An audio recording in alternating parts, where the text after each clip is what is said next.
खून बहेगा सड़कों पर, बाबा साहब का अपमान हुआ तो खून बहेगा सड़कों पर, संविधान निर्माता का ये रहता है। हाल ही में डॉक्टर भीमराव अंबेडकर का एक कथित बयान चर्चा का विषय बना है, जिसमें कथित रूप से यह कहा गया कि पढ़ा लिखा गृहमंत्री नहीं था भाजपा के पास, इसलिए तड़ीपार को गृहमंत्री बनाया गया। हालांकि इस बयान की सत्यता पर सवाल उठाए जा रहे हैं, लेकिन इस मुद्दे ने भारतीय राजनीति में शिक्षा, योग्यता और साख को लेकर बहस छेड़ दी है। यह विषय इस बात पर प्रकाश डालता है कि गृहमंत्री जैसे महत्वपूर्ण पद पर नियुक्ति में योग्यता कितनी महत्वपूर्ण होनी चाहिए। डॉक्टर भीमराव अंबेडकर और उनकी विचारधारा। डॉक्टर अंबेडकर का जीवन और उनकी विचारधारा हमेशा से ही भारत के लोकतंत्र और सामाजिक न्याय की नींव रही है। उन्होंने संविधान का मसौदा तैयार करते समय शिक्षा और योग्यता को सर्वोपरि माना था। ऐसे में उनके नाम से जुड़े किसी भी बयान को गंभीरता से लिया जाना चाहिए। इस कथन के माध्यम से अगर यह संदेश देने की कोशिश की गई है कि देश के नेताओं को शिक्षित और योग्य होना चाहिए, तो यह एक प्रासंगिक मुद्दा है। लेकिन इसके साथ ही इस बयान के पीछे के तथ्यों की जांच करना भी आवश्यक है। भाजपा का नेतृत्व और अमित शाह की भूमिका। भारतीय जनता पार्टी के नेताओं पर कई बार ऐसे आरोप लगते रहे हैं कि वे योग्यता के बजाय वफादारी और संगठनात्मक कौशल को प्राथमिकता देते हैं। अमित शाह, जो वर्तमान में देश के गृहमंत्री हैं, एक प्रभावशाली रणनीतिकार माने जाते हैं। हालांकि उनका विवादास्पद इतिहास, जिसमें तड़ीपार का मामला भी शामिल है, उनकी छवि को प्रभावित करता है। जी मैम, क्या नाम है आपका? मेरा नाम है आर्किटेक्ट प्राची श्रीवास्तव और मैं भारतीय राष्ट्रीय कांग्रेस पार्टी से जिलाध्यक्ष हूँ आर्किटेक्ट डिपार्टमेंट की।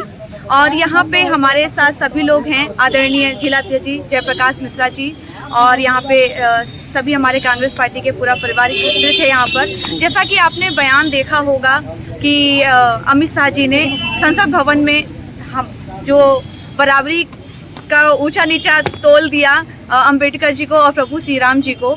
और मैं ये कहना चाहूँगी, जो हमारा संविधान है वो बनाने वाले हमारे भीमराव अंबेडकर जी हैं और उनका हम काफ़ी हृदय से सम्मान करते हैं। और मुझे लगता है भरी जनता में जितने लोग हैं, सबके हृदय में कहीं ना कहीं हमारे भीमराव अंबेडकर जी वास करते हैं। और हम उनका ही सम्मान के साथ जो उन्होंने वाणियों से जो उन्होंने उनका अपमान किया है, उसका अपमान हम लोग नहीं सहेंगे।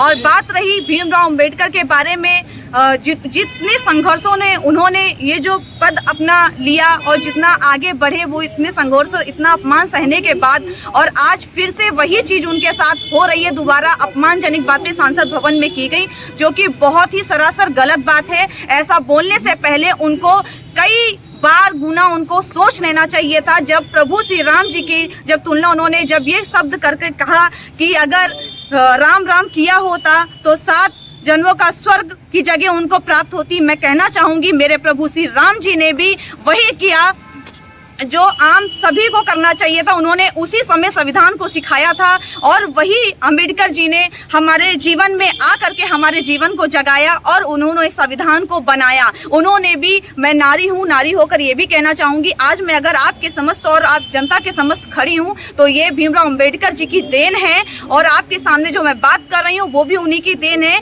शिक्षा को बढ़ावा देने वाले वही हैं, महिलाओं को आगे करने वाले, हर क्षेत्र में आगे करने वाले वही हैं। तो हम महिलाएं और हम जनता, उत्तर प्रदेश की जनता ये अपमान नहीं सहेगी। भीमराव अंबेडकर अमर रहे। जी, क्या नाम आपका? जयप्रकाश मिश्रा, निवर्तमान जिला अध्यक्ष कांग्रेस पार्टी बहराइच। आज आप लोग प्रदर्शन कर रहे हैं, क्या मकसद है? आज हम लोगों ने जो संसद में अमित शाह जी ने, जो कि देख रहे होंगे 2 दिन से न्यूज़ भी चल रही है, उन्होंने बाबा साहब अम्बेडकर का अपमान किया है। जिस तरह की बात उन्होंने कही है, ये एक गृह मंत्री के लिए शोभा का विषय नहीं। हमें लगता है कि शायद कोई पढ़ा लिखा गृह मंत्री भाजपा जी के पास नहीं था, भाजपा के पास। उन्होंने एक तड़ीपार को ऐसा बना दिया है जो कभी कहता है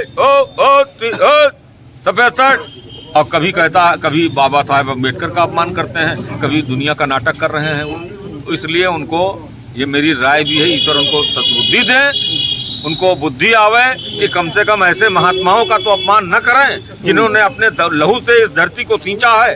देश का अपमान है ये। हम सब समस्त कांग्रेस जन एक साथ हम उनका इस्तीफा मांगते हैं और हमारे राहुल गांधी ने आवाज उठाई है, हम लोग पीछे नहीं हटने वाले हैं।